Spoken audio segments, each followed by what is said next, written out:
আজকে আমরা দেখতে চলেছি পৃথিবীর সবচেয়ে বিপজ্জনক বিমানবন্দরগুলোর মধ্যে কয়েকটি বিমানবন্দর। প্রিন্সেস জুলিয়ানা এয়ারপোর্ট, এটাও ভয়ঙ্কর বিমানবন্দরগুলোর মধ্যে একটি। ভয়ানক রানওয়ে বিমানবন্দর হিসেবে পরিচিত নেদারল্যান্ডের প্রিন্সেস জুলিয়ানা এয়ারপোর্ট দ্বিতীয় বিশ্বযুদ্ধের আগেও সেই 1942 সালে নির্মিত এই বিমানবন্দরটি এখনও সচল। পূর্বে এটি মূলত সামরিক এয়ারট্রিপ হিসেবে ব্যবহৃত হলেও এখন সব ধরনের উড়োজাহাজ ওঠানামা করে এই বিমানবন্দরটিতে। বিশ্বের অন্যতম ঝুঁকিপূর্ণ এই এয়ারপোর্ট পূর্ব ক্যারিবিয়ান অঞ্চলের সেন্ট মার্টিন এ অবস্থিত। এর 7000 ফুটের একটু বেশি দৈর্ঘ্যের রানওয়ের এক পাশে রয়েছে মহাসৈকত আর অন্য পাশে পর্বত। প্রাথমিক দিকে এই বিমানবন্দরে মূলত যুদ্ধ বিমান চলাচল করত, যা গোলাবারুদ পরিবহনে ব্যবহৃত হতো। যুদ্ধ বিমানগুলো আকারে ছোট হওয়ায় ছোট রানওয়েতে তেমন কোনো সমস্যা হতো না। পরবর্তীতে এখানে যাত্রী পরিবহনকারী বিমান চলাচল শুরু হয়। এক্ষেত্রে অনেক অসুবিধা দেখা যায়, এমনকি অনেক দুর্ঘটনায় লিপ্ত হতে হয়। পারো বিমানবন্দর, পৃথিবীর সবচেয়ে বিপজ্জনক বিমানবন্দরগুলোর মধ্যে পারো বিমানবন্দর আরেকটি। হিমালয়ের তুষার বিস্তৃত শৃঙ্গের মাঝে অবস্থিত ভুটানের পারো বিমানবন্দর বিশ্বের সবচেয়ে মারাত্মক ও বিপজ্জনক বিমানবন্দরের তালিকা তৈরি করা হলে সেখানে এটির অবস্থান প্রথম সারিতেই থাকবে। নজর কাড়া প্রাকৃতিক সৌন্দর্য থাকলেও বিমানবন্দরটির চারপাশে অবস্থিত পর্বত শৃঙ্গগুলো এখনও বিমান অবতরণকে কঠিন করে তোলে। এর কেবল 6500 ফুট লম্বা রানওয়েতে বিমান ওঠানামা করানো পাইলটের জন্য বেশ কষ্টসাধ্য বটে। সেই সাথে বাতাসের অপ্রত্যাশিত আচরণ ও রানওয়েতে হঠাৎ খাড়া নামা ও ওঠা লাগে বলে এখানকার পাইলটেরও খুব দক্ষ হতে হয়, যার কারণে বিমানবন্দরটি অত্যন্ত বিপজ্জনক।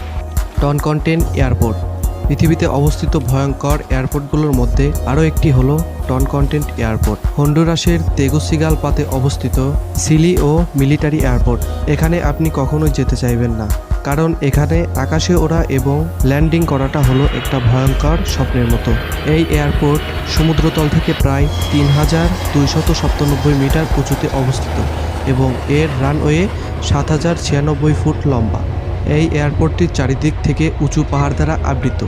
এই উঁচু পাহাড়গুলো এয়ারপোর্টটিকে আরও বিপজ্জনক করে তুলেছে।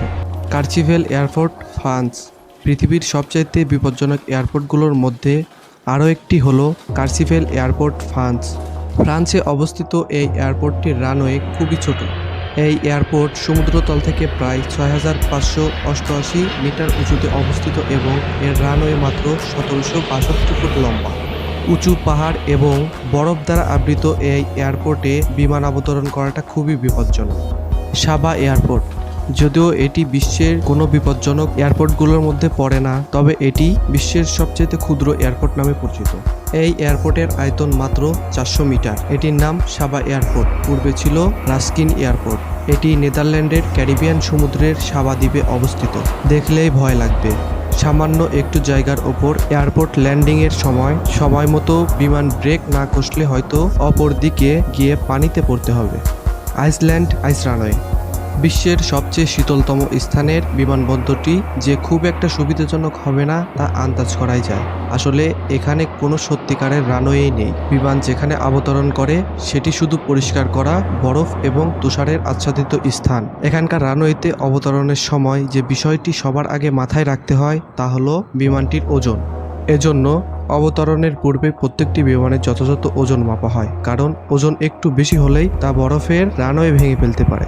আর অতিরিক্ত ওজনের কারণে যে সমস্যা হবে তা হলো বিমানটি বরফের রানওয়ে থাকা তুষারে আটকে যেতে পারে।